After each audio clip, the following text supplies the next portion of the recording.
important unit or the chapter in English grammar. This is a verb.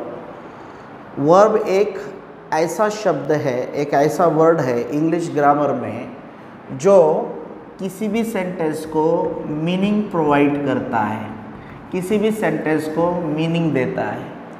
Verb अगर sentence में ना हो तो सेंटेंस को कंप्लीट मीनिंग नहीं मिलती। हम देखते हैं कि इस वर्ब को, ये जो वर्ब्स है, इस वर्ब्स को पार्शली दो पार्ट में डिवाइड किया गया है। वर्ब के दो पार्ट्स होते हैं। पहले पार्ट्स को बोलते हैं हम मेन वर्ब, इसकी हम जब स्टडी करते हैं तो इसको हम मेन वर्ब बोलते हैं, और दूसरे पार्ट को हम बोलते हैं हेल्पिंग वर्ब। दूसरा जो पार्ट है वर्ब का, इसको हम बोलते हैं हेल्पिंग वर्ब। अब जैसे कि हम सब जानते हैं कि मेन वर्ब जो होता है, इस मेन वर्ब के हम 4 फॉर्म बनाते हैं, जिसको हम verb form 1, verb form 2, verb form 3 और वर्ब फॉर्म 4। ऐसे वर्ब के मेन वर्ब के 4 टाइप है, V1, V2, V3 and V4। और जब हम हेल्पिंग वर्ब की बात करते हैं तो हेल्पिंग वर्ब हमारा 2 पार्ट में डिवाइड होता है।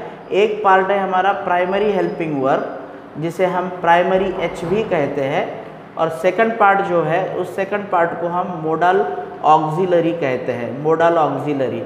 जब आप इस वर्ब की स्टडी करोगे तो वर्ब की स्टडी करते वक्त हमको ये सारी चीज़ों को ध्यान में रखना पड़ता है कि verbs can be divided into 2 parts. First part is the main verb, and main verb also divided into V1, V2, V3 and V4. जब हम हेल्पिंग वर्ब की बात करते हैं तो उसमें पहला पार्ट होता है प्राइमरी हेल्पिंग वर्ब का, और दूसरा पार्ट होता है मोडल ऑक्सिलरी का। प्राइमरी हेल्पिंग वर्ब हम जब है, इसको भी हम तीनों पार्ट में, इसको हम डिटेल में 1 बाय 1 देखेंगे। पहले इसको भी हम तीनों पार्ट में कैसा डिवाइड करते हैं। एक टू बी होता है, एक टू डू होता है, और तीसरा जो है तो टू हैव होता है। Okay, these are also the 3 types of the helping verb, that is a primary helping verb, to be, to do, to have. अब ये टू बी क्या होता है, टू डू क्या होता है और टू हैव क्या होता है, इन सारी चीज़ों को हमको डिस्कस में करना है।